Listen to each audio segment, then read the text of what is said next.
Hello everyone! Welcome back to this game. When we last left off, we made it to World 7. Only 2 worlds left to go, as the bumper thing that just played was implying. 8 levels, 2 worlds. So let's go ahead and proceed onward.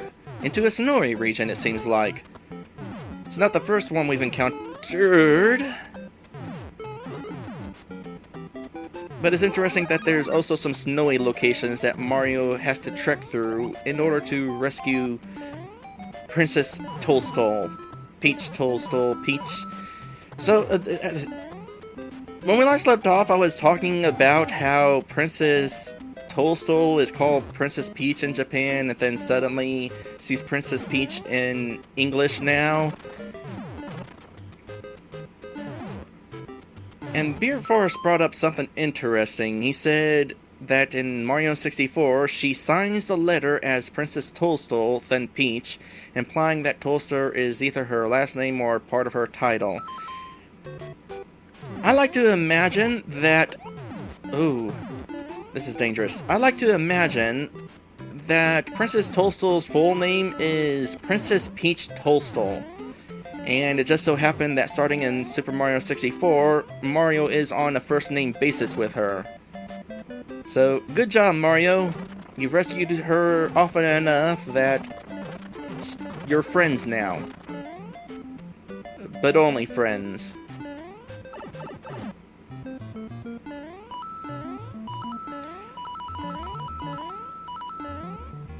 The ending of Super Mario Odyssey is interesting, by the way. I won't spoil it, but it relates to what I was just now saying. Speaking of Mario Odyssey, coins have a purpose in Mario Odyssey. I know in these earlier games I was saying about how coins only give you 1-ups, which actually is kind of useful for this game at least. I'm really hoping that future Mario games continue to give coins purpose outside of lives, because it's gotten to a point where lives are kind of useless in Mario. Oh, hold on a sec. 1-up time. Yes! Alright. So, World 3 is not the only place that you can do the 1-up trick. You can also do it here. It's kind of wonky in the NES version of Mario, because you sometimes slip past the shell. They fixed this in Super Mario Bros. The All-Stars version, and I think it's also fixed in the Game Boy Color version.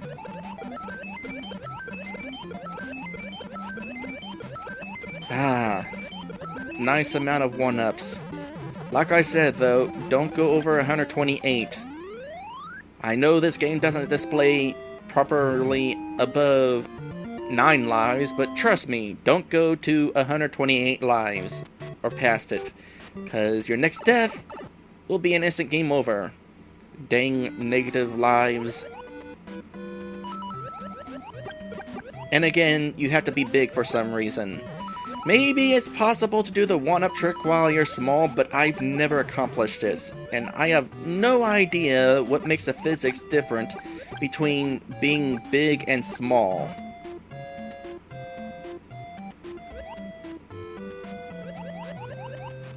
By the way, in case it's not clear, these pits underwater try to suck you down. Kind of dangerous.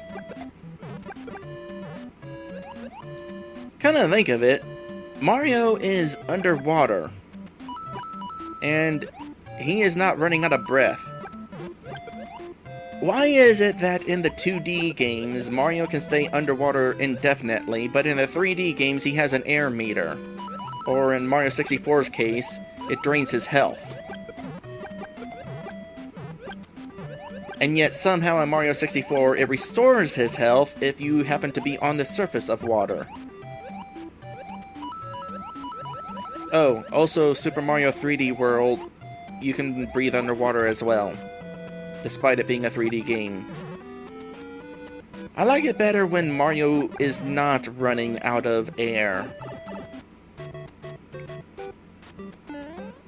Water levels tend to be a bit more of a pain when you're always worried about running out of breath.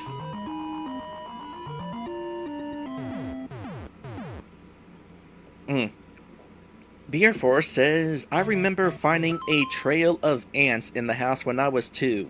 They looked a bit green, so I called them Luigi ants.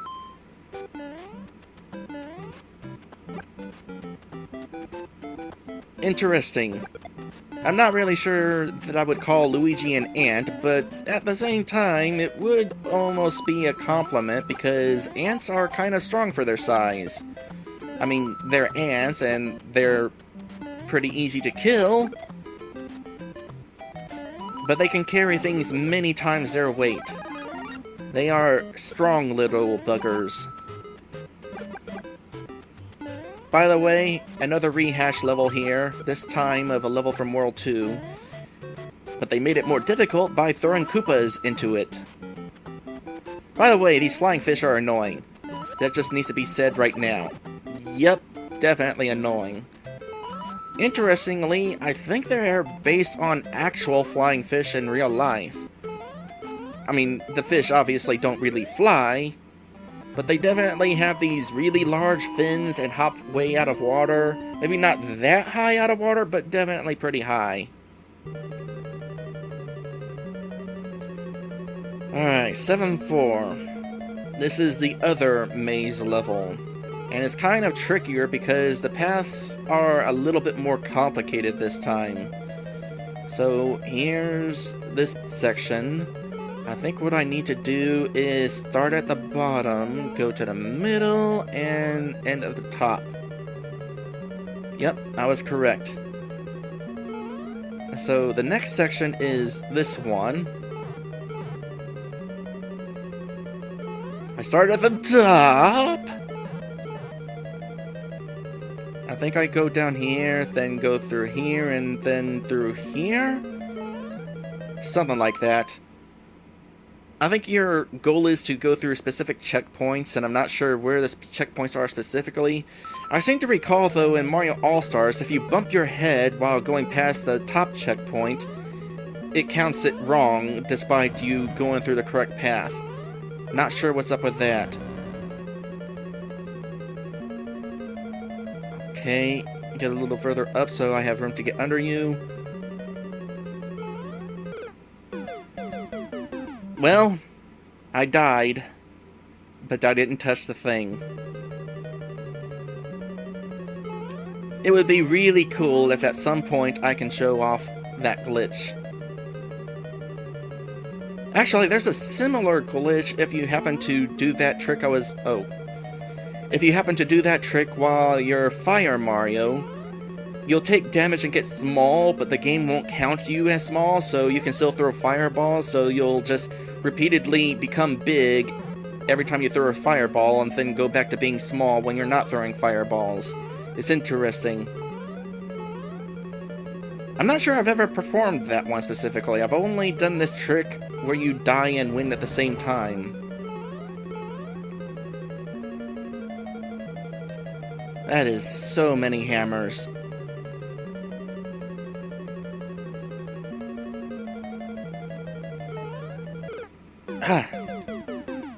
I mean, I'm glad I got all these lives because it gives me plenty of opportunities to try this trick out. That said, I'm only going to try one more time, and if I fail, we'll move on. If I fail by succeeding to beat the level, we'll move on then too, but that's just by default. I need to pay a little bit more attention when I'm going through these and actually take the correct path.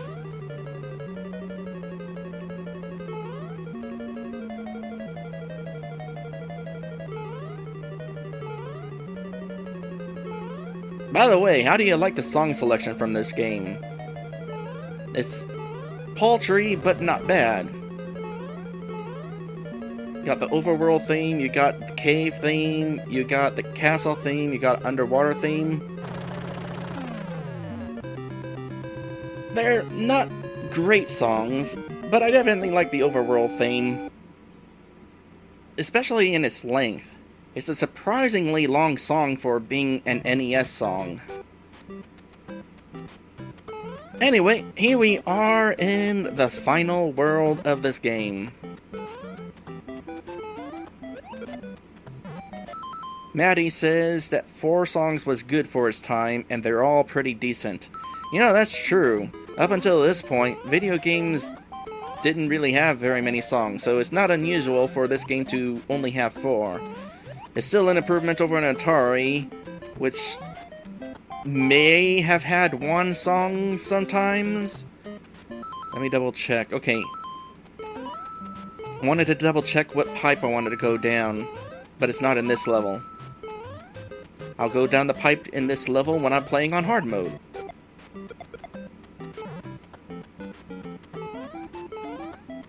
Speaking of hard, I made quite an interesting claim in my original playthrough of this game. I claimed that this world was the easiest world in the game. I have no idea what I was talking about.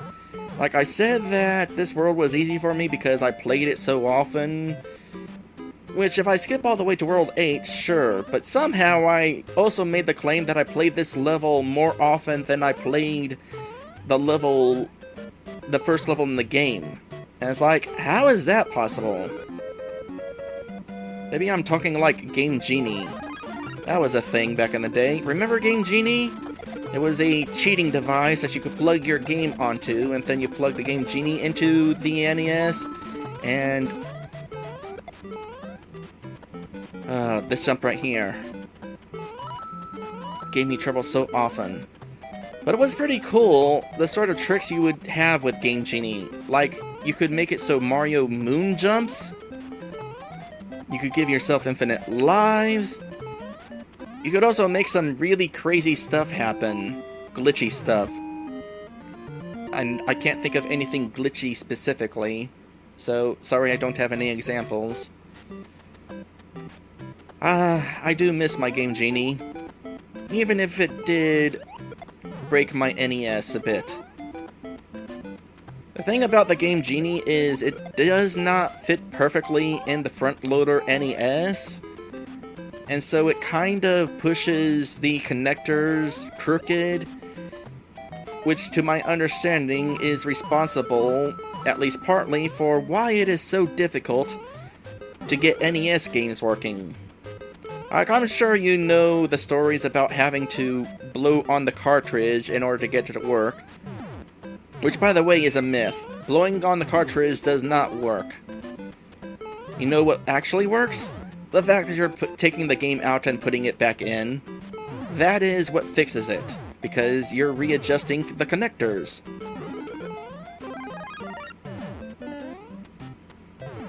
The only thing you're succeeding in doing...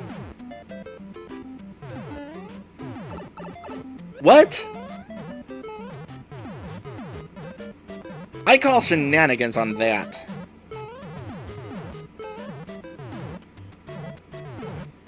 The only thing you're succeeding in doing by blowing into the cartridge is you're putting humidity into the cartridge and making it corrode. Thankfully, I haven't actually had any cartridges get that bad yet, but it is a thing.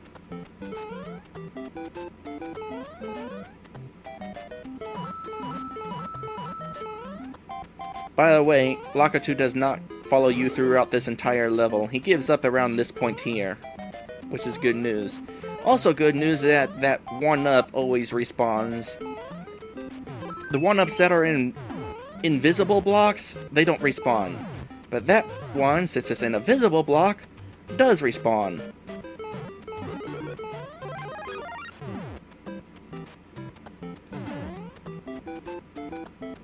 Beer Force says that he keeps blowing carts and holding down and B to catch Pokemon.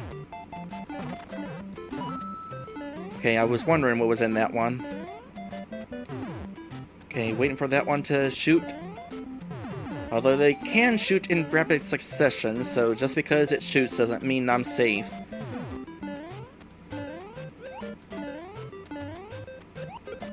Huh, there's sometimes more bouncing Koopas there. Oh, let's jump. And jump. That's another of the tough one. Alright, I'm gonna go down this pipe and appear in the pipe over there. Just so you know.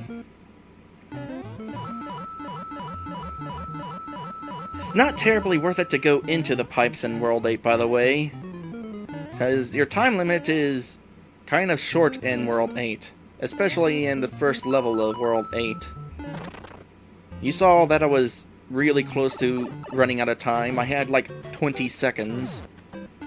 20 air quotes seconds. I don't know why they don't use real seconds. Those are pretty dang fast seconds. This may or may not be another opportunity to use the one-up trick, but I've never actually succeeded in doing it.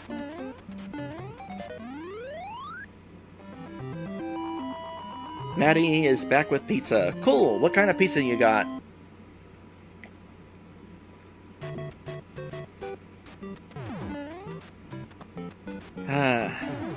The penultimate level. We are now outside the castle walls of Bowser's Castle. Wish me luck. Don't jump all the way down. You jumped all the way down. They can do that, you know. Ideally, I'm going to finish this level with a fire flower. That is my goal every time I play through this level. If I'm getting to the end and I don't have a fire flower, then I die on purpose and try to get a fire flower again. By the way, World 8 does not have any checkpoints at all. None of the castles do either, but World 8 is the only world that is entirely without checkpoints.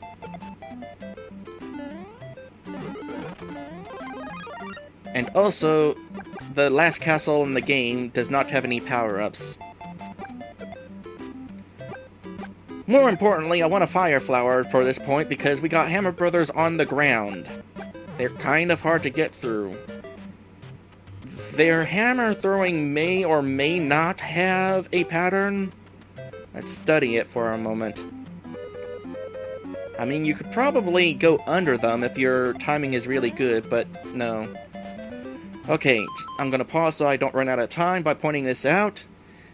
That white line there always confused me as a little kid. It's like, you can stand on it. Why is it here? Turns out, it's a coin block.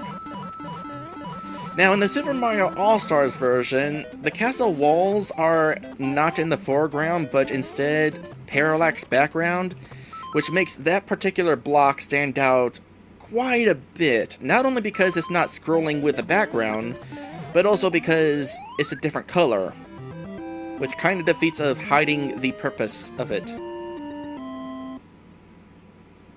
By the way, in case anybody's wondering, Maddie got a deluxe pizza.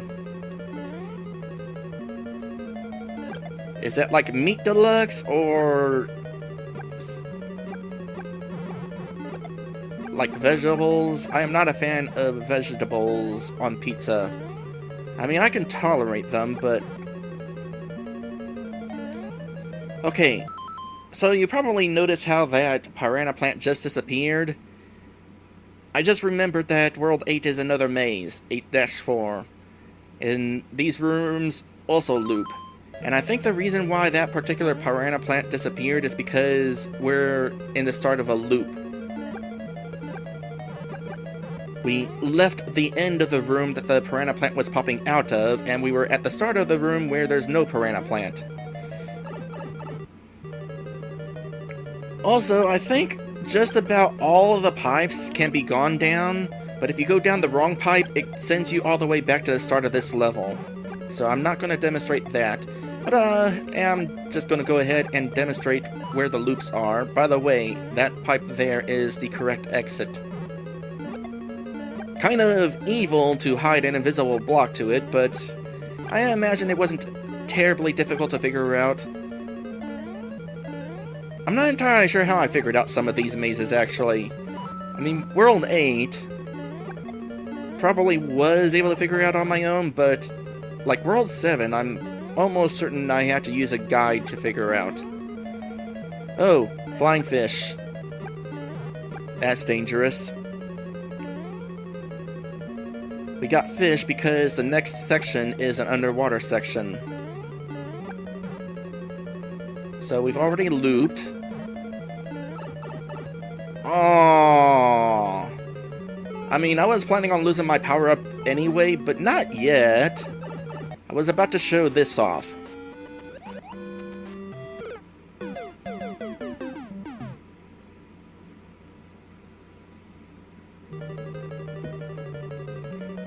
So, you know how every time we came out of an underwater level or an underground level, the pipe we come out of has a piranha plant in it? It's kind of the same situation with that pipe. Now, in order for the piranha plant to be inside the pipe, it's technically in the background layer. That said, guess what layer the water is on?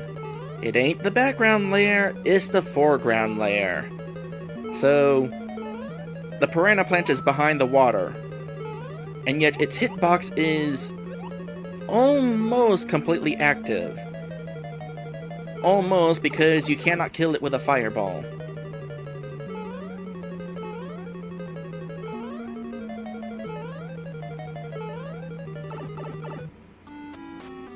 I never actually knew that, because who goes back to that pipe? I actually only found out about that recently. By the way, I like the color scheme of this section. I think it actually looks more interesting in the NES version than it does in the All-Stars version. So, if I wasn't going to demonstrate that piranha plant, I would have been here with a fire flower, so that I could get rid of this hammer bro. It kinda sucks, because that normally happens. Wish me luck. Not only this hammer brother, but after the hammer brother is Bowser. Not a fake Bowser, but the real Bowser. And the real Bowser does not pull his punches. He throws hammers and shoots fire at you. So, generally speaking, I do not come to this... Hold on a sec. Oh, I missed it. Generally speaking, I do not come to this level without a fire flower, because it is way more manageable if you can kill that hammer brother and shoot Bowser from afar.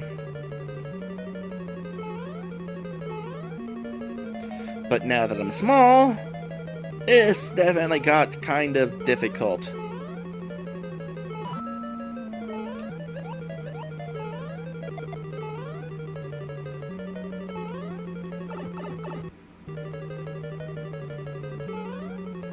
By the way, the border that I got on the side of my video there, and the picture that was at the start of this playthrough, off the top of my head, I can't remember who drew that. I want to say it was... Well, first off, it's official art. In fact, that art was used on the Japanese cartridge of Super Mario Bros., which is a whole lot better than the 8-bit Mario face-planting into the 8-bit wall that we got in America. I want to say that it was drawn by Miyamoto himself, but I could be wrong.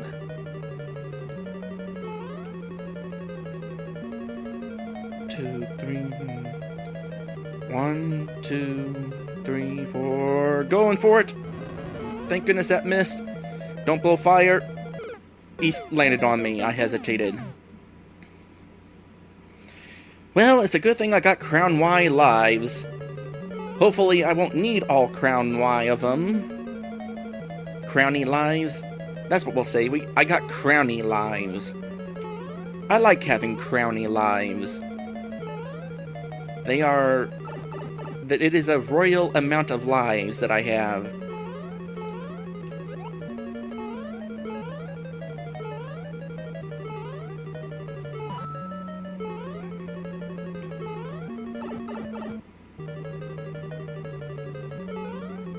Beer Force says that Super Mario Bros. 1 box art shows Mario doing the wall jump glitch. You know, that's an interesting point. So, the American box art has Mario face planting into a wall over lava, which probably would mean he's going to die. But during a question and answer segment, Miyamoto says no, he's not dying on the box art. The wall jump glitch would explain why he's not going to die.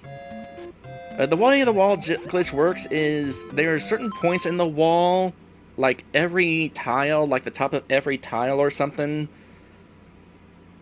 every block, something like that, that you can jump off of if you have split-second timing, because Mario, if you catch it on the wall just right, he'll actually land on the wall.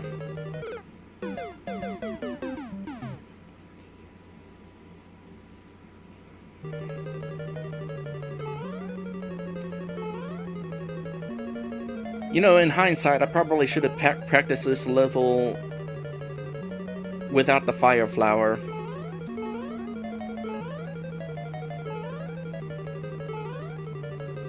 Glad I have plenty of lives, but ideally I will not have you guys sitting here all day waiting for me to beat this level.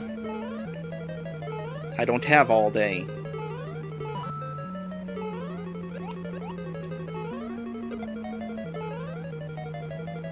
And given the circumstances, I'm not sure I want to try the winning glitch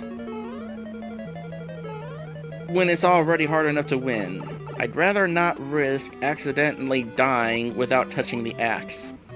If I had save states, that would be something I would try, but I'm playing on the actual NES. Save states were not a thing. If I had the NES Classic, I probably could. I'm actually kind of interested in having an NES Classic, but I don't have one. They're not hard to find anymore, which is good, so if I want one and actually get one, I can get one. Yeah. You know what? I'll try it anyway, just this once. Nope. Oh well, I win.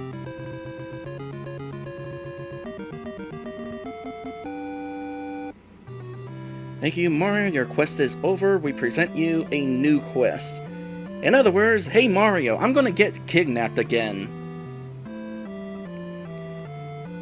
So, if I were to perform that glitch where I die and win at the same time, Mario would fall off the screen like he dies as usual. You'd hear the death sound, and then it would play the victory theme, and then it would play the death song again, and Princess Toadstool would be congratulating Mario, who is not on screen because he's dead.